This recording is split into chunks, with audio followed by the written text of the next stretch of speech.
అంటే గొడవ ఎలా ఉంటుంది అసెంబ్లీలో నాకు తెలియదు. నాకు చాలా ఆశ్చర్యం కలిగింది ఏంటంటే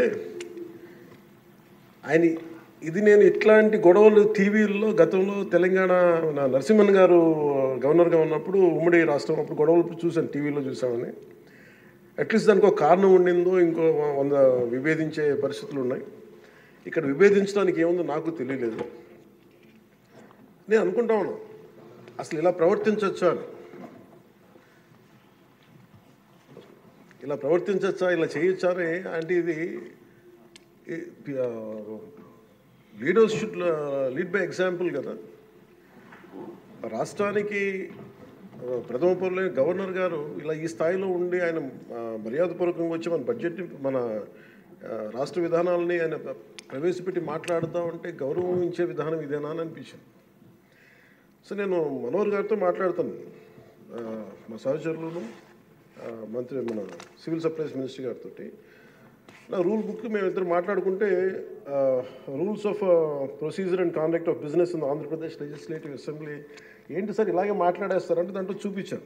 చాప్టర్ 5లో when the House assembles under Article 175 or 176 of the Constitution, every member shall maintain the dignity and the solemnity of the occasion before, during or after the Governor's address and shall not obstruct or interrupt the address in any manner.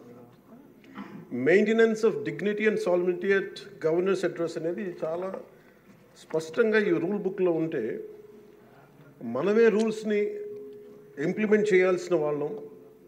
వారికి సంఖ్యాబలం ఉందా లేదా పక్కన పెడితే every member of this house has a responsibility to follow the rules. మనమే కనుక ఆ రూల్స్ని బ్రేక్ చేస్తే ఇంక మన ప్రజలకి కానీ చూసే వాళ్ళకి ఏం చెప్తాం. నాకు చాలా కాలం క్రితం నేను అప్పుడప్పుడు మనోహర్ గారిని అడుగుతూ ఉంటాను, సార్ అసెంబ్లీలో ఇక్కడ ఏమి గొడవలు జరిగినా ఎందుకు కేసులు పడవని అనేవాడు, ఇక్కడ ఏమి మీకు కొట్టుకో. ఇది నాకు చాలా కామన్ మ్యాన్ ఒక ఇష్యూ, ఒక ఇంక్విజిటివ్నెస్. అండ్ నాకు పార్లమెంట్లో గొడవ జరిగినప్పుడు ఏమి ఏంటి ఇబ్బంది పెట్టేస్తారు ఏంటంటే ఇక్కడ అవేమి ఉండవు, ఇక్కడ ఇట్స్ ఫ్రీ ఫర్ ఆల్ అన్నట్టుగా మాట్లాడితే then we have more responsibility. మన మీద రూల్స్ పెట్టలేదు అంటే ఏం కేసులు పెట్టమండి. ఇదే కనుక నిన్న వాళ్ళు చేసిన గొడవే కనుక గవర్నర్ గారి మీద ఆయన సుప్రీంకోర్టు జస్టిస్గా ఉన్నప్పుడు ధైర్యం చేయగలరా, కళ్ళల్లో చూడగలరా?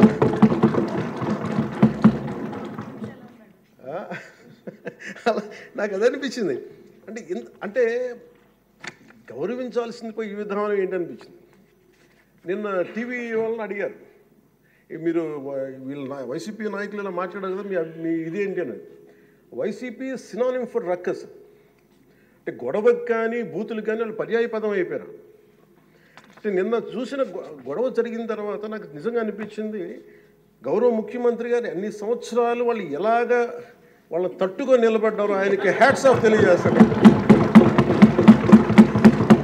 అది ఎంత గట్స్ ఉండాలి, ఎంత దమ్ము ఉండాలి, ఎంత ధైర్యం ఉండాలి. అలాగే నాకు నిన్న గొడవలు జరుగుతుంటే నాకు అనిపించింది, నాకు ఇవే గుర్తొచ్చినాయి అధ్యక్ష. వాళ్ళు ఎప్పుడైతే పేపర్లు విసిరేసి అక్కడ దాకా వచ్చారో నాకు గుర్తొచ్చింది వివేకానంద రెడ్డి గారి హత్య గుర్తొచ్చింది. అంటే వాళ్ళ విధ్వంస విధానం చూశారు. అలాగే ప్రజావేదికని కూల్చిన విధానాన్ని గుర్తొచ్చింది అధ్యక్ష. 200 పైచిలకు ఆలయాలని విధ్వంసం గుర్తొచ్చింది అధ్యక్ష. డాక్టర్ సుధాకర్ గారు చనిపోయిన విధానం గుర్తొచ్చింది అధ్యక్ష. జంగారెడ్డి కల్తీ సారాలో చనిపోయిన చావులు గుర్తొచ్చినాయి అధ్యక్ష. సుప్రీంకోర్టు జడ్జిలతో లెటర్ రాసిన విధానం గుర్తొచ్చింది అధ్యక్ష.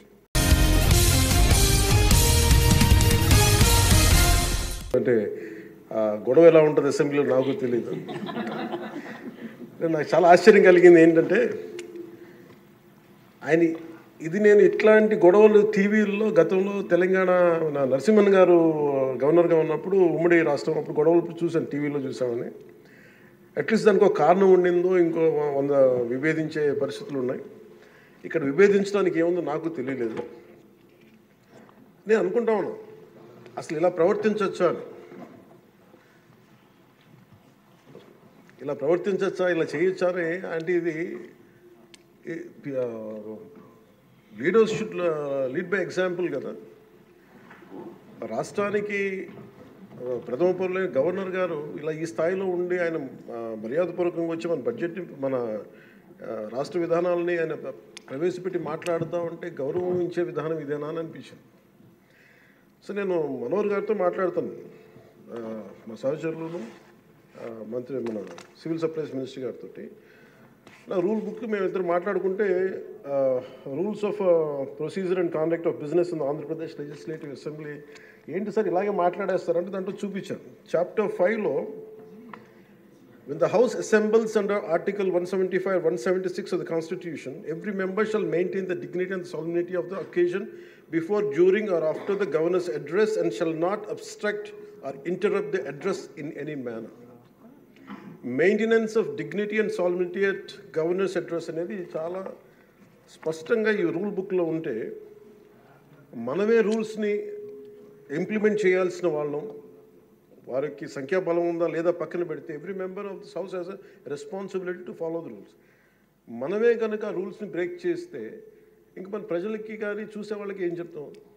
నాకు చాలా కాలం క్రితం నేను అప్పుడప్పుడు మనోహర్ గారిని అడుగుతూ ఉంటాను, సార్ అసెంబ్లీలో ఇక్కడ ఏమి గొడవలు జరిగినా ఎందుకు కేసులు పడవని, ఇక్కడ ఏమి మీకు కొట్టుకో, ఇది నేను నాకు చాలా కామన్ మ్యాన్ ఒక ఇష్యూ, ఒక ఇంక్విజిటివ్నెస్.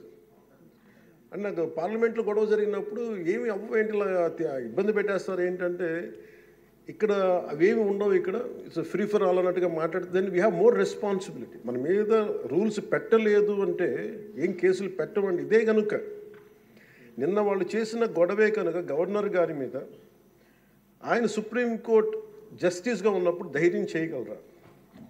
కళ్ళల్లో చూడగలరా?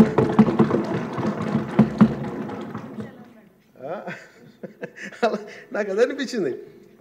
అంటే గౌరవించాల్సింది పోయి ఈ విధానం ఏంటనిపించింది. నిన్న టీవీ వాళ్ళని అడిగారు, మీరు వీళ్ళ వైసీపీ నాయకులు ఇలా మాట్లాడారు కదా, మీ ఇదేంటి అని. YCP synonym for ruckus. అంటే గొడవకు కానీ బూతులు కానీ వాళ్ళు పర్యాయ పదం అయిపోయారు. అంటే నిన్న చూసిన గొడవ జరిగిన తర్వాత నాకు నిజంగా అనిపించింది, గౌరవ ముఖ్యమంత్రి గారు అన్ని సంవత్సరాలు వాళ్ళు ఎలాగా వాళ్ళ తట్టుగా నిలబడ్డారు, ఆయనకి హ్యాట్స్ ఆఫ్ తెలియజేస్తాడు.